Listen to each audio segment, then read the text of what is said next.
सम्मानीय हरिण खेड़े जी के पिताश्री के श्री चरणों में प्रणाम करता हूं, जिन्होंने कि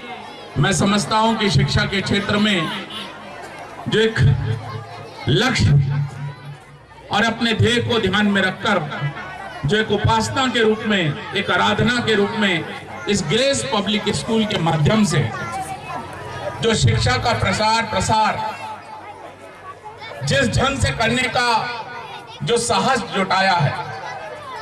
देखिए, शिक्षा का व्यवसायीकरण तो हुआ है, लेकिन शिक्षा के क्षेत्र में समर्पण का भाव जो होता है वो आज इस ग्रेस पब्लिक स्कूल के हमारे भागीरथ सम्मानीय हरिण खेड़े जी के जो मन में मैंने देखा है। पिछले वर्ष भी मैं इस आयोजन में आया था और लगातार शिक्षा के क्षेत्र में, विशेषकर अंग्रेजी के क्षेत्र में, हमारा देश हिंदुस्तान है, हमारी मातृभाषा हिंदी है, लेकिन आज इंटरनेट और मोबाइल का जो जमाना है, विश्व स्तर पर हमें अपने बच्चों को अगर आगे बढ़ाना है तो जिस कंप्यूटर के माध्यम से जिस शिक्षा का जो परिपालन होता है और उस शिक्षा के माध्यम से जो अनिवार्य है वो अंग्रेजी। मैं हिंदी विरोधी नहीं हूं, लेकिन मैं शिक्षा का जो वास्तविकरण आज की दिशा में अंतर्राष्ट्रीय स्तर पर है वो अंग्रेजी हर शिक्षित व्यक्ति के लिए अनिवार्य होती चली जा रही है।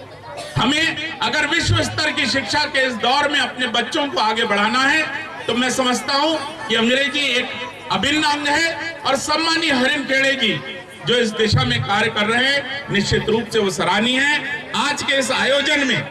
हमारे साथ आए हमारे युवा नेता सम्मानीय राजा लिल्लारे जी, हमारे अपना परिवार के प्रमुख और इस क्षेत्र के ऐसे बिरले व्यक्तित्व जो मैं समझता हूं कि अपनी कलम के माध्यम से अपने काम करने के एक जोश के माध्यम से अपनी एक पहचान समूचे जिले से हुए इस प्रदेश में बना रहे हैं। सम्मानीय हितेश अजीत जी, मैं उनका यहाँ अभिवादन करना चाहूंगा। करडे जी और हमारे बहुत सारे साथी यहाँ पर उपस्थित हैं, सभी का अभिवादन करते हुए मैं सिर्फ ये कहना चाहूंगा कि लहरों से डरकर नौका पार नहीं होती और कोशिश करने वालों की हार नहीं होती। निश्चित तौर पर आज जो इस संस्था ने इस छोटे से गांव में जो एक अंग्रेजी के माध्यम से छोटे छोटे बच्चों को उनकी योग्यता को, उनकी काबिलियत को, उनकी क्षमता को जो निखारने का प्रयास किया है, तो मैं कहूंगा कि कौन कहता है कि आसमां में सुराख नहीं हो सकता? कौन कहता है कि आसमां में सुराख हो नहीं सकता?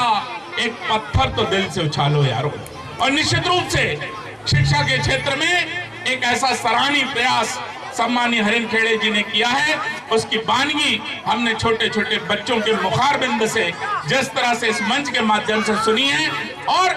ये वो मंच होता है साथियों, जिस मंच के माध्यम से हमारी प्रतिभाएं निखरती हैं, और इन प्रतिभाओं को जिस तरह से निखार कर आपके सामने प्रस्तुत किया जा रहा है, निश्चित रूप से अद्भुत है। मेरी शुभकामनाएं न सिर्फ इस ग्रेट पब्लिक स्कूल के इस आयोजन के साथ है, बल्कि आप जब कभी भी मुझे इस शिक्षा के क्षेत्र में अगर आप योगदान का एक छोटा